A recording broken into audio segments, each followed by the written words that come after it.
our SCA risk management class. So we're going to talk about some safety and risk management information that you need to know to safely work around horses, and also to give you a little bit of an idea of some of the things that we'll be doing in equestrian. So this class, just to preface, does not include any authorization process or scoring for events. It's basically just a safety briefing. So just to make sure that you know at an event, we always do these first things so that we know where the safe riding areas are, what information everybody needs to know as far as where they can move with those horses. Participants really don't have to demonstrate anything. There's not any kind of actual authorization process, and this is required for participating in mounted or unmounted activities.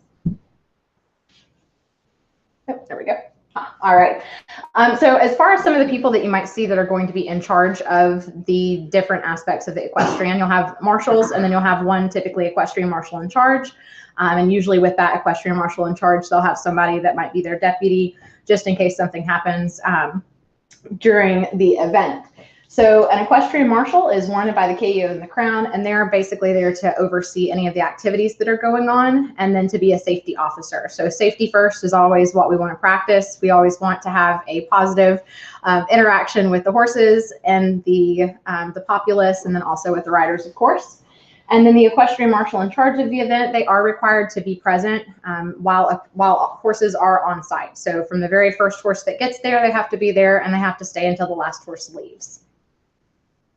If there's an emergency, can they transfer from one person to another? Yes, so if there's an emergency, they can transfer from one person. They can designate a deputy for that situation, just to make sure that they have somebody that's still going to be on site. And we'll talk about some of the risk management situations that could arise and would be good for that.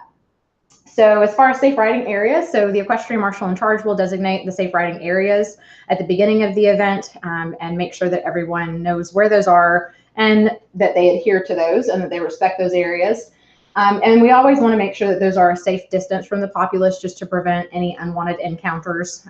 So whether it be a horse that breaks the lead rope and wanders into the local camp and is like Yogi Bear and tries to steal some snacks, that could happen. So there you go. All right, so emergency procedures for site. A lot of things that you really don't think about that really apply to an equestrian event. Knowing where all the entrances and exits are, which I like to do anyway, just to know if there was an emergency, how to get out and how to get out safely. Weather-related emergencies. So what are we going to do in a situation where there is, thunder and lightning, and we may or may not have cover? What are we going to do in the event of, a tornado, something like that? So obviously we can't plan for all of that, but at least having some kind of contingency plan for in the event that we have to exit quickly. Injury-related emergencies. So obviously, do we have cell reception? Can we call 911 if somebody falls off and is injured? What is that going to look like, and how are we going to make sure that's available? Illness-related emergencies. So that's for people, but that's also for horses. So if we need a veterinarian out really quickly, do we have that contact information? If we need a farrier out to check a horse's hoof or to put a shoe back on, do we have that information? Is that something that's available? And then last, vehicle-related emergencies. So trucks and trailers sink really well in the mud. So it's really important to know that we have an option for getting those trucks and trailers out. Where are they going to park? If you were to have something crazy happen, like a vehicle fire, what are you going to do? Where are we going to park those away from the animals so that they're safe enough, and things of that nature.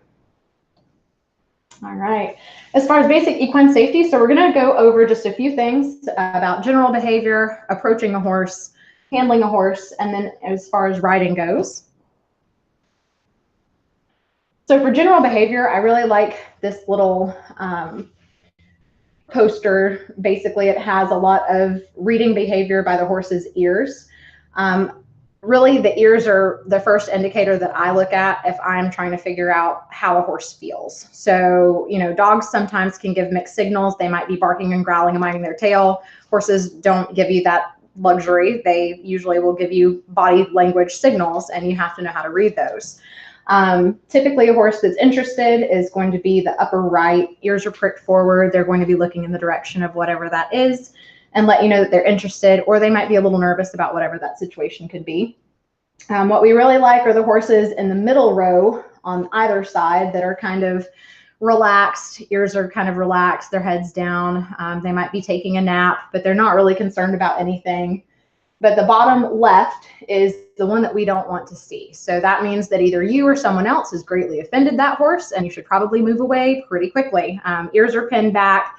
This horse is baring its teeth in this photo, and this is something that if you see that, that is a solid indicator that that horse is very displeased with whatever is going on. All right, thought we had a question.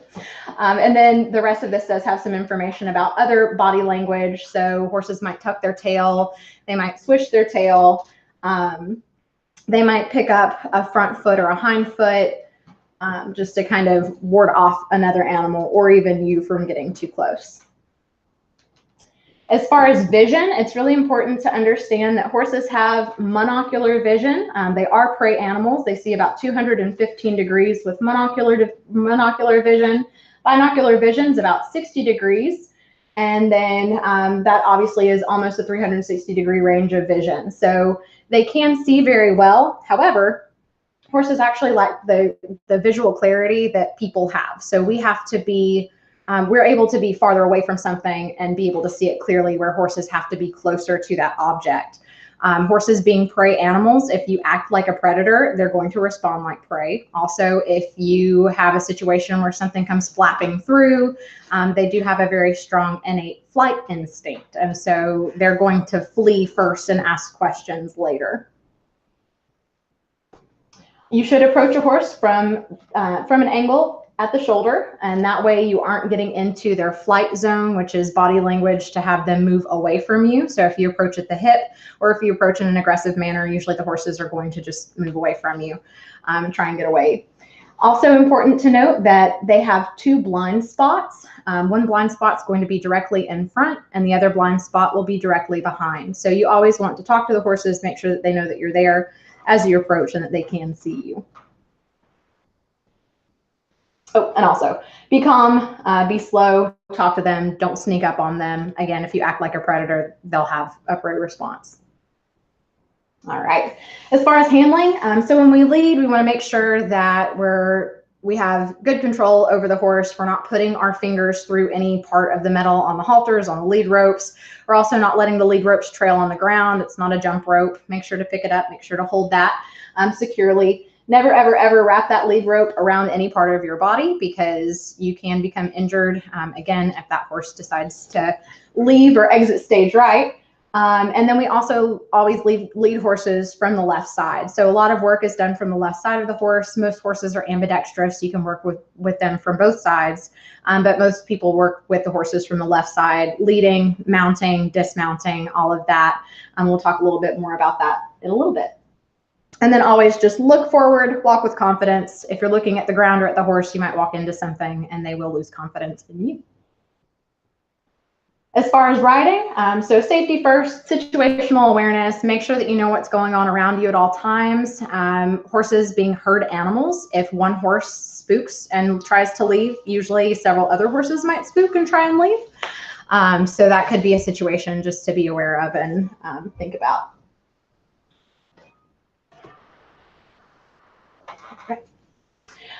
Some danger indicators that we might see at an event will be tail ribbons. So a lot of the tail ribbons have different meanings. The main ones that we use in the SCA are red in the mane, means that they might bite. Red in the tail means that they might kick. Yellow is usually a stallion. Sometimes blue is also used. And then green usually means that they're just a young or inexperienced horse. So anytime you see any of those ribbons, it's a good idea usually to ask the owner what that might mean, because they might have a different color scale based on whatever that ribbon has meant to them in different events. So, but that's typically what we see. All right, so we'll talk a little bit about the gaits of the horse. So in the Western world, we have a walk, a jog, a lope, and a gallop. In English, it's a walk, trot, canter, and gallop. Basically, the trot is an extended jog. The canter is an extended lope. We kind of think of it that way. And then we also have gaited horses that will walk. They have a breed-specific gait. So the Icelandic horse has the tolt. The Paso Finos have the Paso Corto and the Paso Largo. Tennessee walking horses have the flat walk and the running walk. So lots of different things there, but most of those horses will also canter and gallop. As far as the walk, that is a 4-beat gait. It's the slowest, and the footfall pattern is right hind, right forward, left hind, and left forward. So we have our horse walking nicely there. For the trot or the jog, it's a 2-beat gait, diagonal pairs with a period of suspension, and that will look like the right fore and the left hind together, and then the left fore and the right hind together. You can see the moment of suspension there in between. The canter or the lope is a 3-beat movement, period of suspension after each stride, initiated by the hind leg, and then the leading foreleg determines what lead that horse is on. So you have a right lead canter is initiated by the left hind, and the right lead canter, or the left lead canter, I'm sorry, is initiated by the right hind. It's important to know what these different gaits look like, because depending on what you're authorizing for or how that horse is moving through an area that they probably maybe shouldn't be going that fast through is important to note. And then finally, we have the gallop, the fastest movement, 4-beat gait. And this is not usually something we see quite as much with some of the equestrian activities, but if we're making, you know, the last run down the home stretch to make our time, yeah, for our last little bit, then we might gallop down. All right, so English and Western aids, some of the things that we look at, seat, legs, hands, and voice. Those are our natural aids that we're going to use our bodies for. We have artificial aids, spurs, crops, and whips or dressage whips typically. So each of these items used correctly, these are artificial aids, obviously, so they're not the ones that I mentioned before that you are just using your body. Some of these might look barbaric to anyone who's not very familiar with how they're used, but obviously they should be being used correctly, not for punishment, but for correction or for asking a lazy horse to move forward, like my Appaloosa is. So if you see something like that, you know, and you're not really sure about it, feel free to ask that owner or ask that rider why they're using that. Event safety. So we always have a discussion of the event, what to do if something seems unsafe, who to contact, who to talk to, and that's typically the marshal. So either the marshal or the equestrian marshal in charge. You can approach them with any concerns or any questions, and they're always there, or anyone in the equestrian community is happy to answer that. We'll always talk about the designated areas that we can ride in. So we might actually have some additional areas outside of where the activities are held and competitions are held. So there might be some trails, but it's always important to know if that's allowed and where those boundaries are, just to make sure that we don't wind up in someone's backyard, or, you know, that we aren't out by ourselves, or leaving any horses back at camp alone. You know, we need to make sure and think about things like that. Oops. Okay. There we go. Ground crew requirements. So if we are going to have riders on horses and people leading them, so like for a processional or an entourage or anything like that, making sure that we understand what that looks like. So does the rider have to have a basic authorization? Are they going to have control of their reins? Are they going to be led? You know, do we need additional ground crew, ground kind of outwalkers moving through certain areas, because it might be a little bit scarier for the horses, and we need to make sure that there's just kind of a buffer that's knowledgeable between the riders and the populace. As far as required documentation for bringing horses to events, for interstate travel, state requirements should be followed. Basically, a proof of a current negative Coggins is all that's truly necessary. Interstate travel, federal and state requirements, make sure to look at those. Each state might have something different, but typically you need that the current negative Coggins, and then also a health certificate within 30 days. It is very important just to note that the SCA is not required to check these documents, but most facilities do require you to check them before you allow animals on property. So that really depends on, you know, the facility management, but always know those rules and know what you need to provide. As far as minors, we always have to do the minor disclaimer for the safety and risk management class. So minors have to be 5 years old, and they have to be capable of controlling their horse for authorizations.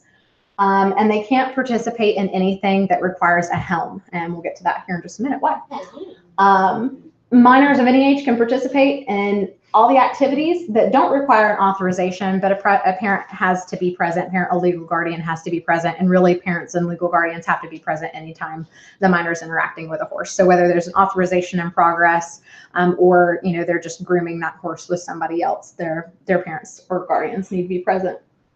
And then also, all mounted minors do have to wear an ASTM SCI certified helmet. So this does not include a bicycle helmet. Those aren't rated for a fall from the height of a horse. And so you definitely need to make sure that they have those that fit properly, and then a shoe with at least a 1-inch heel, closed-toed shoes preferably, so that we don't have any toes getting stepped on. Short and long weapons demonstration. So obviously we're not going to do that tonight, but that is one of the things that we'll do when we're talking about any kind of authorization. So we show the short weapon, typically that's going to be the sword, how to wield that safely. And then we'll show the long weapons, quintain lance, rings lance, and the javelin, and how to wield those safely. So those are some of the things that you would see in the games class. And that's all I've got. Are there any questions on any of that before we move into SCA equestrian? Yep. Pony noses. I know. It's great. Jen and I booped the camera and I happened to catch it. So, all right. I think we're ready for the next one.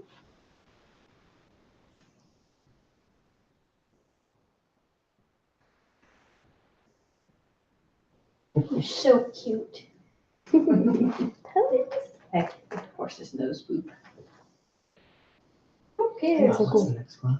Oh, how to become an SCA equestrian. Yeah.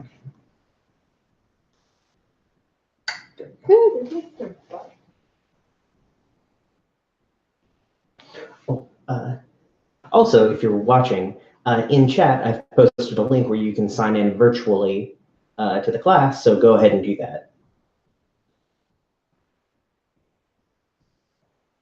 Are we good? Ready? Oh, okay, sorry. All right. Here we go. How to become an SCA equestrian. Again, by me. All right. So just to give you a little bit of a background on myself, and I'm going to talk about this in the first one, but I am the current Kingdom Equestrian Officer, and I will be relinquishing that post to Sir Wolfric at Fool's War this year, but I've had a great time doing that. I've been a Marshal in Meridian since 2011, and I am the Barony of Thor's Mountain Equestrian Marshal since 2011 as well. And all those pictures are some super exciting ways that we can be involved in SCA equestrian, and we're going to talk about those now. All right, so when we talk about equines, it's not just horses, and I tried to do my best to take out just horses in all of this and make sure to include ponies, the wee devils, mules, and donkeys. So I've got all of those. We're going to kind of talk a little bit. And I really like this quote. How is it that you put it, Holmes? Horses, they're dangerous at both ends and crafty in the middle. So if this is, yes, you're welcome. If you haven't encountered a horse before, oftentimes this is how people view them. Horses, ponies, donkeys, mules, they're just big. They look stompily. They look kind of dangerous. But they really are like a large Labrador. So most of them will lick you like one too. So just, if you've ever had an interest in horses or you've ever had a desire to learn more about them, I know that the equestrians are more than excited to share our passion with you. As far as the history of SCA equestrian, so obviously we recreate the best part of the Middle Ages, and horses are a huge part of that. Equines are a huge part of that. And so we've actually had these animals in the recreation in the Middle Ages for about 50 years. About 20 years ago in Southern California, there was a group of horse enthusiasts that formed the first safety rules to have equines in the SCA, and that's really kind of where it began. And they also outlined all the safety parameters, and we have stuck to those and made a few changes along the way. State of affairs, the most recent that we have is in 2009, and this is something that we're looking into updating and kind of getting a new census. But at that time, we had 17 kingdoms that participated in equestrian, about 707 adult riders, 655 that were mounted games authorized, 255 that held special authorizations. And if you're wondering what in the heck that means, we'll get to that in a minute. About 35 youth general riders, 31 that are mounted games authorized, and 2 that held special authorizations. This has changed. I feel like this has probably increased quite a bit, and I really would like to see another census go out to kind of see where we're at now and see how much that has changed. There were 184 authorizing marshals, and that is something that obviously to have the ability to do that, and also those authorizing marshals can authorize for different things. So for you don't have to be an authorizing marshal in everything to be able to do that. Just one of those, or one of the things that we'll talk about here in a minute, are a possibility. All right, so what makes an event an equestrian event? So basically anything where equines are present. So it doesn't matter if you have a miniature pony that is coming to pull a cart. That means that that would be an equine event, and so insurance would have to be purchased and all of that. And I do have a separate class that goes over how to host an equestrian event that we'll do at R.U.M this year. All right. So as far as who's in charge, so we talked a little bit. So we have the Society Equestrian Officer who reports to the BOD, deputy to the Society Earl Marshal, and they oversee all of the KEOs. So Arabella does that for us currently. I am the Kingdom Equestrian Officer for Meridies, and I was appointed. Basically, I make sure that everything, all of the rules are being followed in Kingdom.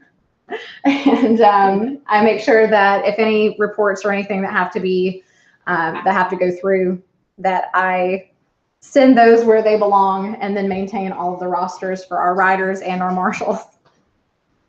And then we have our equestrian marshals, and they, again, are our safety officers that oversee all of the events and can be equestrian marshals in charge and are required to be on site during any event when horses are, when equine are present. All right, so how do I find an equestrian marshal? So if we're looking for the Kingdom Equestrian Marshal, then this is the website that you can find my information at. Also on SCA.org, you can find information for different kingdoms, different areas. And basically, you have to have that before you can go forward with an event. So making sure that you have somebody who has accepted to be your equestrian marshal in charge is important. Yeah, because I just said that. All right, equestrian marshals in training. So this would be just like a rapier marshal in training, you know, heavy marshal in training, anything like that. But in this case, they aren't allowed to actually run an event. They can deputy an event, or they can help run certain aspects of an event, but they can't be the sole person in charge of events. All right. So what do we do? So we have to be there for the entire event. We already talked about that. Designate those safe riding areas like we mentioned in the previous presentation. Stay on site until the last equine leaves, and then stay near equestrian for the duration of the event. So making sure that the horses aren't left unattended at any time. The only exception, again, as you asked before, we can identify a deputy for that period of time when we have to leave. So if there was something that we had to leave site for that was an emergency, then we could designate a deputy. All right, obviously, everybody has to be in charge of the horses and the riders and anyone who might be around those animals. So just making sure that everybody's safe. Again, safety is going to be our #1 priority. Yep. And also, again, like we talked about with the risk management section, making sure veterinarian, farrier, anything that would happen with an emergency situation that we're prepared for. All right, who can participate? So this is the exciting part. Everybody, anyone, it doesn't matter. Everyone can participate in equestrian activities. Beginners are longtime horse people, those who are horseless, or those who are horse owners. So pretty much anybody that is interested in equestrian can definitely come on down and we will introduce you to our four-legged friends. We talked about this a little bit already. So as far as minors, need to be 5 years old and have to be able to control those animals already. So surprisingly, we have had 5-year-olds who have been riding since before they were walking and are perfectly capable of beating adults in several of the events. So, but those are fewer and far in between kiddos. But it's just important to make sure that, again, for safety reasons, that those riders are able to control their mount. All right. As far as non-riders, so some of the Hold on. ANS, question. Yes. So if you have a child that is interested in participating, but has no horse experience, would you suggest that they get lessons before they come help them participate? Yes. So, and that brings me to another part, and that's actually a good question. I was going to cover it a little bit later, but covering it now. So when you go to a fighter practice, they have loaner gear. And you can use that, and it's perfectly fine to try out the loaner gear before you actually do whatever it is that you're interested in. But with horses, loaner gear doesn't have a mind of its own. Hopefully not, at least. Then somebody should probably clean that stuff. But anyway, so you should definitely take lessons. I always encourage anyone who's interested in equestrian to at least have basic riding skills and basic riding knowledge for safety, because as equestrian marshals or equestrians at an event, we really can't give lessons. So we can't tell you how to control the horse. We can't tell you how to sit properly, how to balance, how to move your legs, and how to get that horse to do what you want it to do. Also, if you don't have those basic skills, it's really difficult to be able to wield any of the martial weapons that we have. So I'll take a short break to calm down some of Easy peppers. All right. But yes, that's a very good question. So taking lessons. Yeah. Do you want? It's okay. Okay.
We're good. Okay. Apologies for that.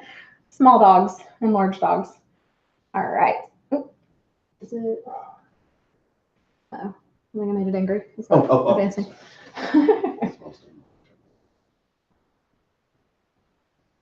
You went too far. Oops.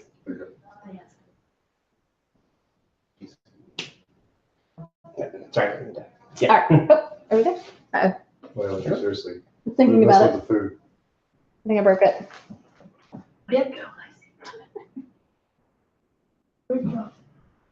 Oh no. I might just have to restart it. Am I in the wrong one? Oh, yes. Oh, okay, that's what's up. All right. Okay. Which one is this? How to become an equestrian? There we go. All right. There we go. We just had to take a brief break. We totally planned that. Anyway, carrying on. All right. So some of the arts and sciences aspects of equestrian that might be appealing to non-riders. So barding, which is basically horse clothing or fancy horse drapery. If you want to think of curtains on horses, I think that's one way that I had it. Yeah, drapery. There you go. Silly. Riding garb. So there are lots of period riding tunics and different garb across all of the different cultures that are pretty neat as far as things that we can get into there. Obviously metalworking, so everything from bits to parts of bridles, horseshoes, pieces that go onto the tack, lots of options there. Leatherworking, obviously, with halters, bridles, lead ropes, saddles, mainly there. Any kind of science, so the science behind medieval veterinary science, what did they think that you should do there? A lot of it was very interesting to read and would not be wise to try and do on a horse today. Brewing, so outcast brewer's grains, that could be an option. But also, the Mongolians had pumice, which was basically fermented mare's milk. And so that is pretty not great tasting stuff. And yes, you can milk a mare. In fact, I have done it and I don't recommend it. And lots of other things. So some of those authorizations that you can do. So before you consider authorizing, it's going to be a good idea to go over the handbooks. And as far as looking through what those rules are so that you're aware of what those situations may be. And then also realize that we may have requirements at the kingdom level versus requirements at the society level. So anyone who wishes to participate must attend the safety class. And so the safety class is what we just went through a minute ago, the safety and risk management class. And then also anyone who wants to ride has to participate in a games class, a mounted games class, and a weapons class. So we kind of talked a bit about that, but it's better for them to be able to see it firsthand and actually be able to handle those weapons and see how we are meant to use them. And then authorizations can be worked toward and or completed during practices. But again, it's just really important to think of having those basic skills. So being proficient in those basic skills so that you know that that person is going to be capable of controlling the horses and working towards those authorizations. So as you pointed out before, yes, lessons beforehand is a really good idea. And usually your local equestrians have an opportunity potentially to get those lessons. So, and if they don't, they can put you in touch with someone in the community who can. All right. And then also, if you want to authorize and you haven't been able to make it to a practice, but you know that you're proficient at riding, you feel like your skills would be able to get you authorized, then you could coordinate with the equestrian marshal in charge before the event and then go ahead and plan to be authorized at that event. For non-riders, grounds crew is a really good idea as well. So anyone that's on the field while horses are present must be authorized either as a rider or grounds crew. Grounds crew are so valuable to us because we can't just hop off of our horse and have them stand there and reset some of the things, some of the games equipment. So our grounds crew are valuable, and a lot of times we'll wind up hopping off our horse and holding, another rider will hold our horse while we go reset some things, because really we do usually lack in grounds crew at most of our events. And I think it's because most folks just are maybe a little intimidated to come in and see if they can help out or how they can help out. But again, our grounds crew is really important, and we'll do everything we can to get you guys trained. And, maybe that will also lead to some ride time if you're interested in that as well. So, but it's a lot of fun, and you can participate and not be saddle sore afterwards. So there you go. So resetting the elements of the games, exchanging and passing weapons up to the riders, picking up any of the equipment that we have discarded, helping set up and break down. And really, I encourage anyone who's interested in a riding authorization to be grounds crew authorized first, because then you know how all of those pieces work. You know how to set up the field, you know how to take down the field, you know how to help. And if you wind up not bringing your horse to an event, or there's not a horse available for you to ride, then at least here's where you can be of service and here's how you can help out. And then we also need pooper scoopers. I just threw that in there for a funny. You're also good to keep an eye out too for the rest of the populace, because you always can't watch what everybody else is doing too. That's very true. Yes, you made a good point. So being able to keep an eye out for the rest of the populace, just in case something is going on somewhere that you may not be able to see, or horses, yeah, horses deciding to leave, or small children wandering into areas, or even other animals wandering into areas that they may not necessarily need to be. As far as rider authorizations, there are lots of different ways to participate as a rider. So we have general riding authorizations. Where did the rest of that go? There we go. So we have a general riding authorization. This is the most common for processional or for someone who isn't necessarily comfortable using the mounted games equipment. So there are a lot of quests that we have, and these quests sometimes have different parts like mazes. There might be something that you have to get your horse to walk over or walk through that doesn't require the mounted games authorization. So that is a possibility. We do have the mounted games authorization, and we'll talk about the different aspects of that here in just a minute. And then we do have special authorizations. Foam jousting, we now have moved into the balsa wood jousting lances as well, but that takes a lot of training, a lot of skill, and a lot of time. And there are some very, very strict rules and regulations that go along with that. We also have heavy mounted combat, archery, driving, and crest combat. We'll talk a little bit about each of those. So general riding, again, you can authorize just for general riding. This one is really where you should begin to build those skills towards your mounted game. Sometimes we have riders that come in and they're ready to, go ahead and tackle their general riding authorization and their mounted games authorization, but they need a little bit more time before tackling any of those special authorizations. Sometimes we have folks who come in who already do something like mounted archery or already do driving professionally, and they know how to do all of these and are proficient and safe at them. And so we're able to go ahead and authorize them. You do have to have a blue card. So you do have to be a member of the SCA for an authorization to last, but you can become authorized just for the event. So that is an option. So if it's something that you're interested in and you're not really sure, there's not, the financial regulation that you have to have a blue card to be able to be authorized for that event. You do have to be able to demonstrate the ability to maintain a certain gait. Here in Meridies, it's either at the walk, or I'm sorry, it's at the trot or the canter. We don't authorize at the walk because most of our games happen at the trot or the canter, even the gallop. And typically we do a circle, a figure eight, a hold somewhere in between, just to make sure that they are controlling their horse and that the horse isn't just doing it for them. And then also to make sure that they are heeding the marshal and making sure that they're listening. Mounted games.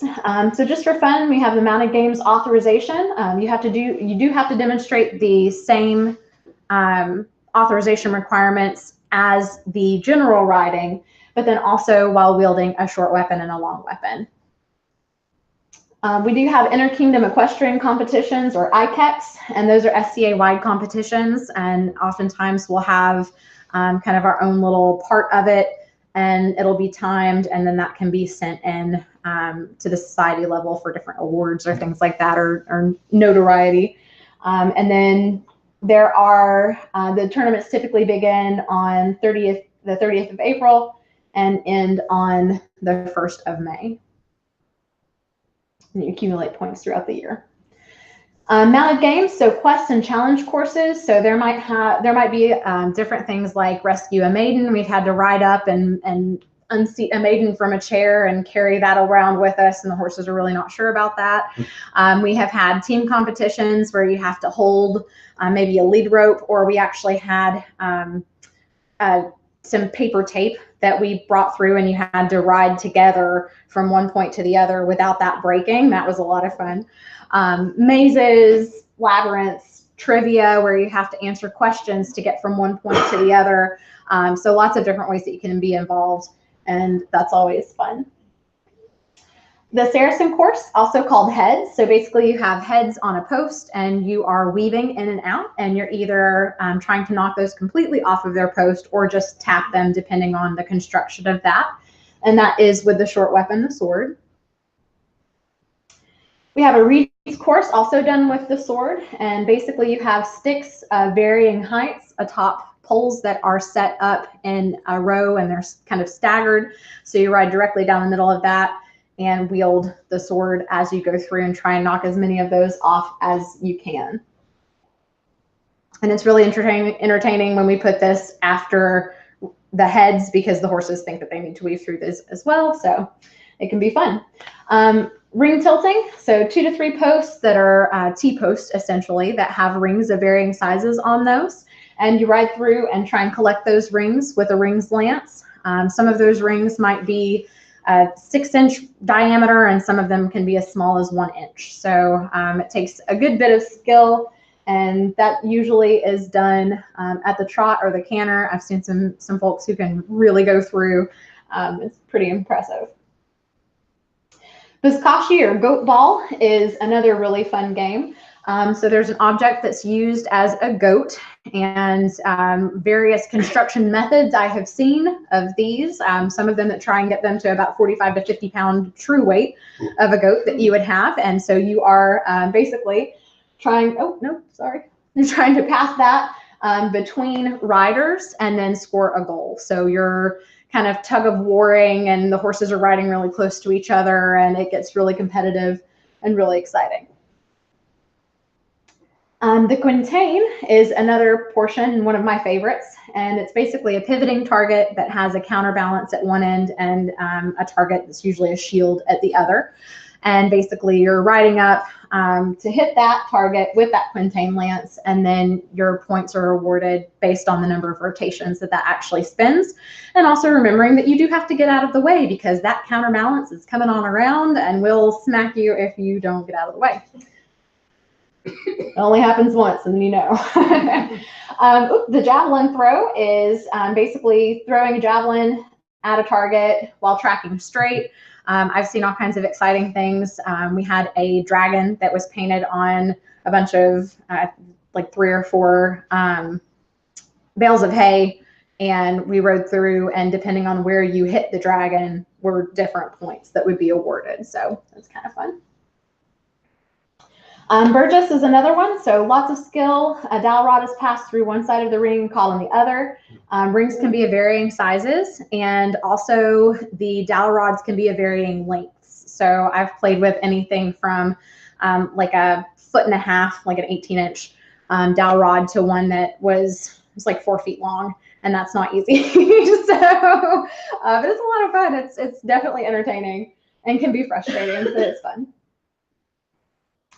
Foam jousting, and now we have the wood lance jousting. So basically, normal jousting, riders are going to be on either side of their barrier. They're going to advance at one another, and depending on where they hit, either on a shield or a part of the body, they can gain or lose points. This does take a great level of skill and is probably one of the more dangerous of the things that we do, but if done safely, it's really, really entertaining to see and really exciting to watch. Another special authorization that we have is heavy mounted combat. So basically it is put heavy fighters on horseback, and there are just a few more rules as far as where you can strike your opponent and how you can strike your opponent, and obviously striking the horse. Both of you are, or you die if you strike the horse, so you're out. Mounted archery, my newfound passion. So basically you're shooting archery from horseback. So shooting at targets on the ground or in trees or wherever they might be. So this is usually really exciting to see, especially at speed. So, you know, getting a few arrows off at the canter is always every archer's dream. And basically, you know, points are going to be awarded similarly to regular archery. All right, driving. So driving horse and cart, or horse and carriage, horse and wagon. I've seen one chariot, and that was pretty neat. But this is a special authorization because of the equipment that's required, and then also just the additional training that the horse would need or the pony would need to be able to do that safely, or donkey or mule. All right, mounted crest combat. I unfortunately haven't seen this really a whole lot in Meridies. I think it would be a lot of fun, but it is essentially a removable a crest that will fall off from the rider's helm, and you're basically just trying to knock each other in the head until your crest falls off, which I can see why that's probably not recommended. But obviously it's with the foam, really light boffer swords that don't have any solid core. So at least it looks like it would be entertaining. Aha, you're intrigued, I see. Yay. All right, so there are a few experimental equestrian activities right now. There are two. The first is the Rospection. And basically, armored knights used to fight on horseback. And we know this to be true. We have seen all of the things. And so this is kind of an example of what, and recreation of how that might have occurred. This is an experimental program that is not allowed for authorization just for anybody right now. It's still going through the phases to be either approved or to not approve it. So essentially think of cut and thrust on horseback. So the armor requirements are really important because you do have essentially live steel without the sharp edges, obviously, but still something that is going to be much more rigid. So again, right now, it's kind of in the entry level phases, but they are looking at techniques and period fighting manuals and how to do this. So it's pretty neat. I think there's a YouTube video that they just put out recently. I should put that link up. Another experimental equestrian activity is the mounted to ground combat, and I got to actually participate in this at Gulf Wars a few years ago.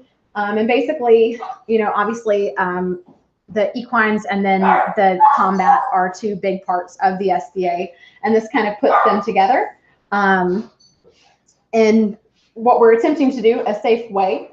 Obviously, we talk about jousting as well, plays a big role, but if we think about mounted to ground and seeing troop movement and seeing the ability to pair riders and advance at footmen, which obviously this has to be done safely. You can't just ride through a bunch of people or ride people down. And then also I don't want my horse to realize that he can be pushy and, push into somebody, which when we were doing the experimental portion at Gulf Wars, somebody reached up and lightly hit me because that's the part that we were working on, and my horse advanced on them and did not like that very much. So we decided that he needed to probably not participate in that day, because he was like, I will squash you if you hit my mom.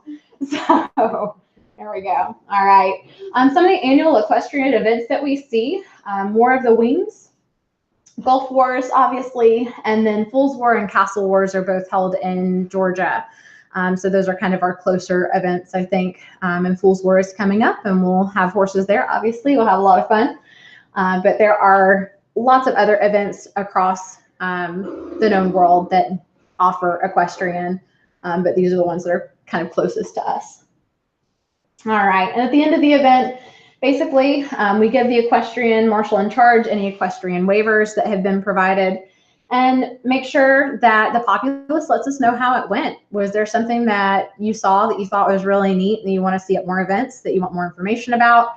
Was there something that you weren't really sure about?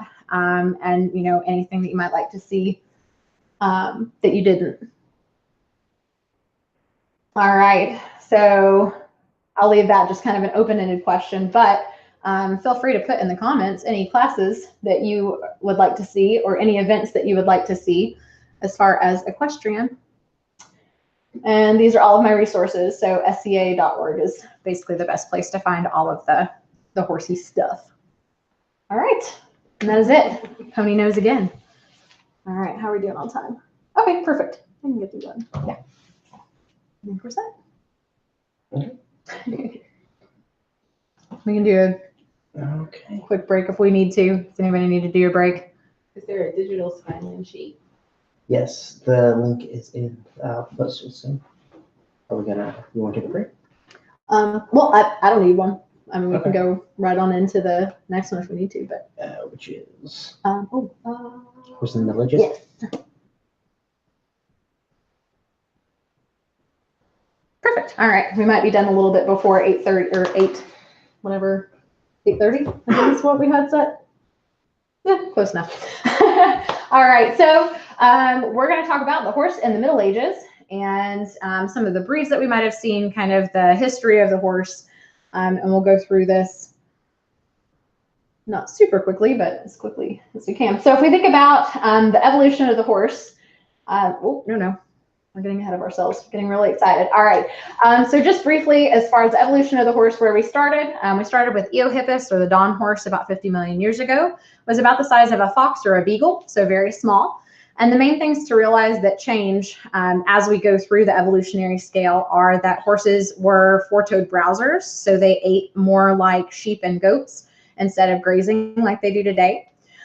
So we have a picture of the tooth and the molar as it started to grow larger and flatter as that animal evolved into something that grazed. And then also the coat pattern typically denotes where that animal might have lived. So if we notice with Eohippus, kind of the fawn spotting, so that they would have been more comfortable being camouflaged in an area that was more forested or rainforest, swampy, things like that. Next, we have Mesohippus, about 35 million years ago. Mesohippus was a little bit larger, started to move out and actually graze a little bit, but was still close enough to the tree line so that they could run back in for cover if they needed it. One of the things that we notice about Mesohippus is that instead of the four-toed browser, we now have 3 digits that we can see in this photo. And basically that 4th digit has rotated around to the back and becomes basically what we think is the ergot on the back of the horse's forelimbs and hind limbs today. And then we'll keep an eye on those 2 digits to the outside, because they are actually going to start to recede as well and become the horse's front bones. Oh, helps if I can hit the right button. There we go. Merychippus was a little bit larger, flatter tooth. Again, we can see starting to kind of stand on that central column of bone versus just the 3 digits or the 4 digits that we saw before.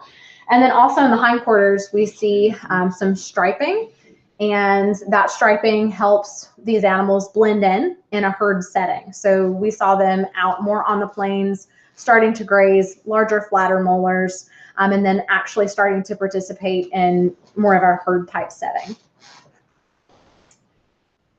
We also have, here, we'll just bring it all together. We also have Pleohippus, about 7 million years ago, larger, about the size of a pony today, so about 14.2 hands or so. Now standing on that central column of bone, larger, flatter molar, better adapted for grazing.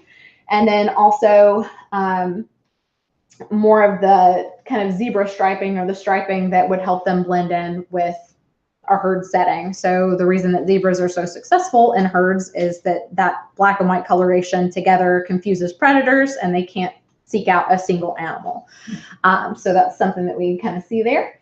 And then also we have Equus, so the horse that we know and love 2 million years ago or so, became Equus caballus, again standing on that central strong column of bone. Those digits have now receded up to the very tops of our forelimbs towards the back, and those are going to be our splint bones. So you can actually feel those on the horses today. As far as the origin, so horses basically originated and evolved in North America, went extinct. Not really sure exactly what happened. There are some trains of thought and some theories that it was a mass extinction from either famine or from predation, or that they were pushed across the land bridge into what is now Asia, which is where they were thought to be originally domesticated in China, Mesopotamia. But it is important to note that we have found fossils of horses that they went extinct about 8,000 to 12,000 years ago in North America, and then were reintroduced by the Spanish explorers around the 1400s. So there was a period of time where horses didn't exist in North America, and then they were brought back. But they originally kind of started in North America, what is now North America. So that's kind of a neat bit of information. Some of the steppe horses that we have seen that trace back to the steppes of the Middle East, those horses are designed to live on very sparse vegetation and not require a whole lot of sustenance to survive. We kind of think of some of the ponies, Shetland ponies, and different smaller animals that are able to subsist on very little, and And that's kind of what we saw with these steppe horses. The forest horses trace back to the Isles and heavily wooded areas of Europe. They were a little bit more heavily built than the steppe horses. Predecessors of what we see as draft horses today. So our breeds like the Shires, the Belgians, Suffolk Punches, Percherons, Clydesdales, obviously, are what we think of from there. And they were very sure-footed, and they were well suited to kind of a cold and rocky terrain and climate. The plateau horse were the pre-Arabians or pre-Arabs, and they were built for speed, open spaces, and living in unprotected areas. So we think of these horses being successful in the desert regions. All right. So man has used horses for lots of different things. So for food, we didn't see them and say, oh, this majestic creature that we can ride astride. We saw, oh, look at these big meaty animals that we can eat. So we hunted them. So I know that that's not probably what everybody thinks about today, but that's where we started with them. Hunted them for meat, for hair, for pelt, and then realized that we could domesticate them along with oxen, along with cattle and things like that, and make them very useful. So in agriculture and transportation, all of those were things that we saw those horses being used for.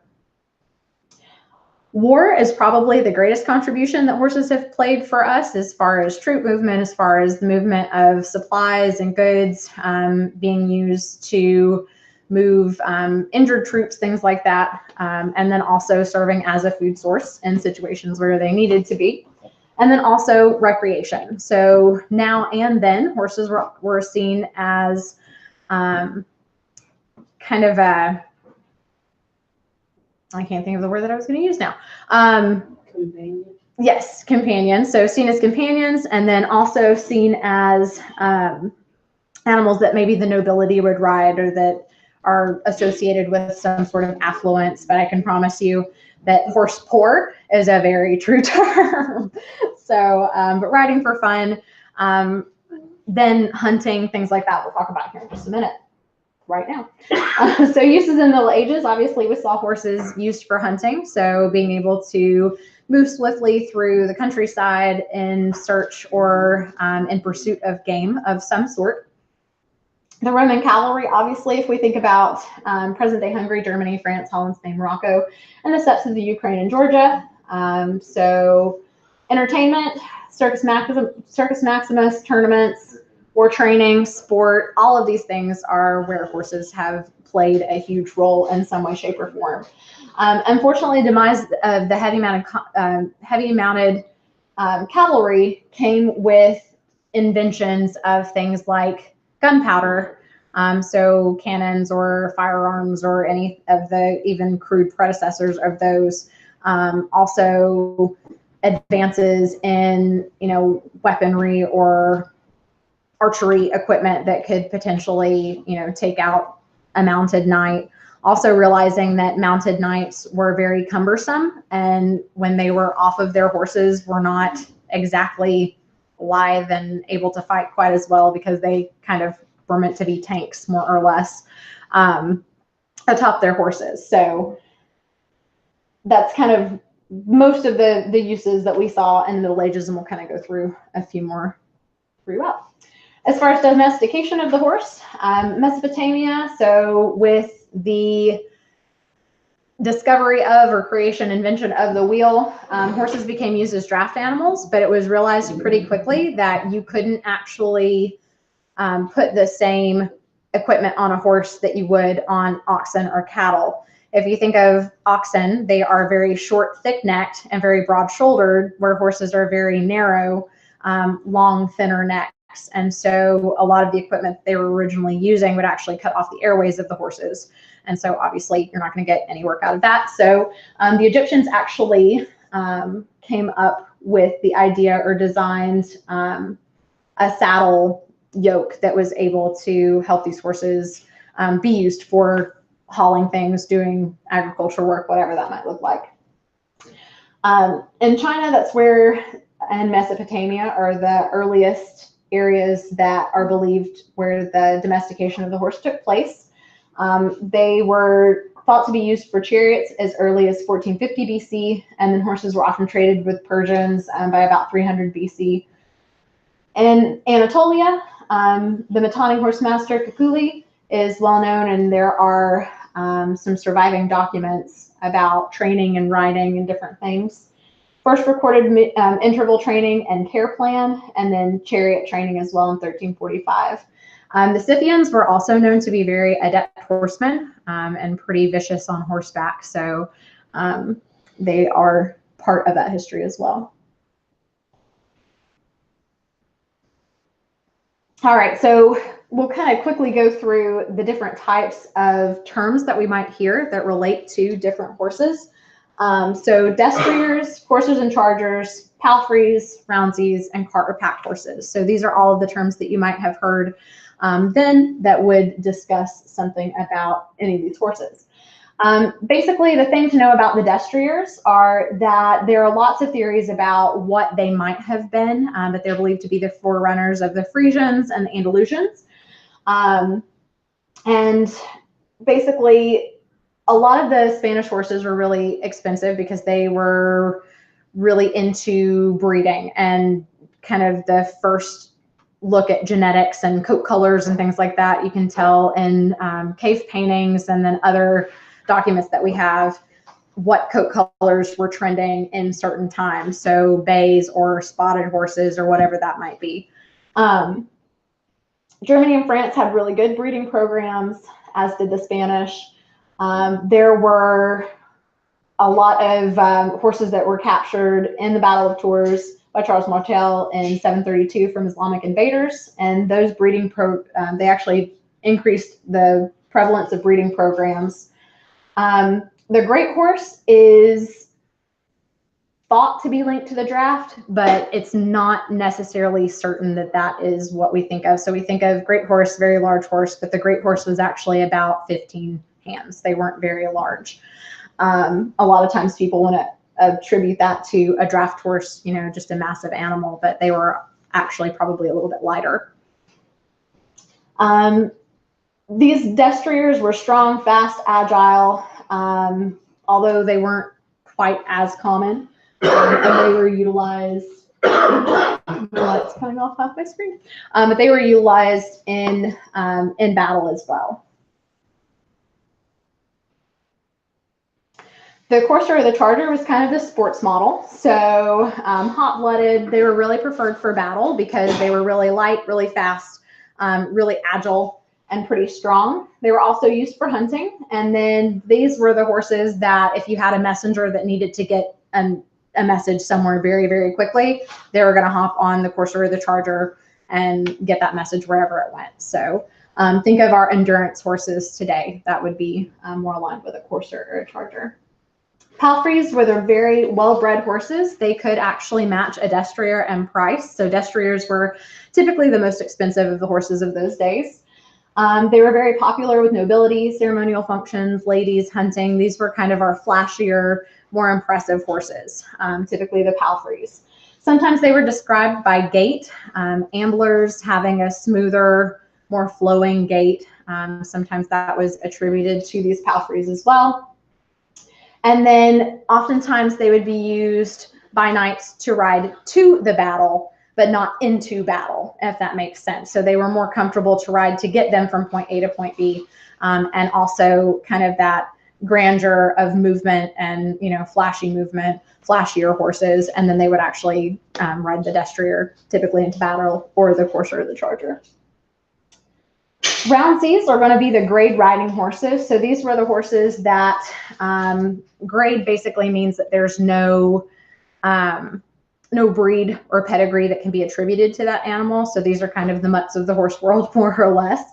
And they were used typically by squires, poor knights, general public, and, you know, travelers from point A to point B that didn't have a lot of wealth would usually have one of these animals to ride. Obviously, though, it is important to think that, or to realize that if you had a horse, you probably had a decent amount of wealth, because they are a luxury. They don't necessarily provide anything other than, you know, a little bit of work. and travel. And then also the Roundsies were used as pack horses or cart horses. And then there were certain horses that were used for pack and for carts. And I don't know why I did that. But mules, donkeys, typically these are what we saw. So certain types of horses that just really weren't good at any other job would be a pack horse or a cart horse. Donkeys, mules, being that they're sure-footed, they're pretty sturdy, were also used as pack animals. Usually the older Roundsies or the nags kind of had the right temperament to be a cart horse or a pack horse. Obviously, this has to be a very patient animal that can do hard work and can haul things. And they were basically kind of our proverbial workhorses. The Genet was a well-bred and small Spanish horse with a very smooth ambling gait, and these were oftentimes preferred as women's mounts just because they were smoother to ride. They still had a lot of eye appeal, but that's typically how we saw the Genet. Early breeding techniques pre-1800 or pre-800 BC, so natural selection. So with the Romans, they had the stallion as the main focus. So whatever genetics the stallion had that they liked, that was where they decided how they were going to breed, was based on that stallion. But the steppe people saw that the mares were probably just as valuable, and that was their main focus. So what are the traits of the mares that are going to help make that foal successful as well? And we know today, obviously, it takes the traits from both the sire and the dam to make sure that you have a successful animal, and breeding for conformation is important, not color. Off my soapbox. Beginnings of artificial breeding. So that actually happened as early as 850 to 1400 AD. Again, stallions were selected for their certain attributes, so size, strength, movement, whatever that might have been. Foals were culled based on any kind of defects that they might have had, or if they were born, oftentimes even just the wrong color, so the wrong coat color. There were raids that would go in for good stock through Spain, Russia, what is now Spain, Russia, and Germany. So they would actually raid different areas to bring in new bloodlines rather than trade. Obviously, trading would have been a nicer way to do that. But the Roman breeding centers actually started after the fall of Rome, and uncontrolled breeding really decreased the quality of some of the horses that we're seeing. And let's see, sorry, I'm sidetracked. Oh, and the Spanish horses, again, were very high value. The Moorish conquest brought the barb horses, which were larger, heavier, more kind of a greater mass, if you want to think of it that way. And then we didn't actually see stud books really developed until the 17th century. However, the Arabian breed has stud books that date back thousands of years. And so we do have that information, but the first official stud books that kind of take place with modern breeding didn't happen until much later. All right, so some of the period breeds that we would see, so horses with little human intervention, not many new bloodlines, similar environment that would be found in the Middle Ages. Some of those pony breeds that we can see and still exist today, the Exmoors, and they're probably one of the purer of those breeds. Also the Icelandic horses, which they aren't ponies, don't call them that, they get angry apparently. The Icelandic horses were back around when the Vikings were, raiding and pillaging and plundering, known for their tolt, their gait that they have. The Norwegian Fjord, Skiris pony, the Caspian, Mongolian pony, the Konik, and the Heckel, which is a Carpathian pony. So each of these were seen then and can still be seen today. Some of the ones that that is not how you spell Frisian. I apologize. I fixed that in another one and did not fix it in this one. But anyway, so our Andalusians, Lusitanos, Frisians, the Aquatique, the old style Belgians, the Armagnac, and the Barb. Those are going to be some of our late period breeds that we see the influences of in today's modern style. They would have looked different then because they were breeding for different traits, and they wouldn't have been quite as large. Some of the period type breeds, so the bloodlines that may not trace directly back to period horses, but retain some of the common characteristics today. pony breeds, so the Welsh ponies, Halflingers, Shetlands, Tarpans, and Chincoteagues. Some of our horse breeds, so Percherons, Lipizzans, Quadrupers, Nonius, Turkmans, and Dons. So those are also, if you notice, a lot of those are not breeds that are very common. So out of the horse breeds list, I know the Percheron, the Lipizzan are probably two that most folks would be familiar with, and then most of the pony breeds actually. So those are, again, ponies, the wee devils, they're harder to kill. So anyway, I didn't say that out loud. Some of the period bloodlines and modern breeds. So some of the bloodlines that run back directly to period horses, but really don't resemble their ancestors. This list is kind of up for debate. That's what the asterisks are for. But Arabians, Cleveland Bays, Hackneys, Shires, Percherons. A lot of times we think of the great horses and we think of these massive animals, and it's important to remember that they weren't as large then as we have bred them to be now. Xenophon, so just a few quick things on this. I'm not going to read all of this verbatim. It's just kind of information for anybody who's interested. But Xenophon is known as the father of classical equitation, or classical riding, basically horsemanship. And he actually wrote the first fully preserved manual, and it's really, really interesting to read the art of horsemanship, just for the fact that there are some really interesting terms and things that still apply today, and that he was kind of ahead of his time on as far as classical training and understanding of the horse, and understanding of that horse and human relationship. So it's really interesting to see that. He was a horseman for his entire life, first as a cavalryman and then as a country gentleman in an estate given to him by the King of Sparta. And he really wants you to understand the horse's thought process and what goes into that, and making sure that you understand that there has to be mutual respect. You can't just break it to your will because you haven't earned that respect. So again, I'm not going to read all of this. These are just some of the excerpts from the art of horsemanship. But one, I like the first one. Basically, when you bought a horse, you've taken him home. It's a good thing that he has his stall, and that you can keep an eye on him, that he has kind of a safe area, and that you can, make sure that you're providing everything that they need. But again, I'm not going to read all of those verbatim, but that is available in the art of horsemanship.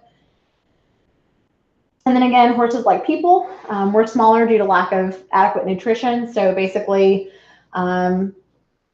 they would eat a lot of grass or a lot of grain in comparison to what might have been produced then. And so horses, again, were kind of a luxury in trying to feed them. You couldn't just feed them scraps from your table like you could a cat or a dog. That took a little bit more specialized feeding there. And so if there wasn't a surplus of grain, or if there weren't extra things that you could feed them, then that's what made them additionally more expensive. All right.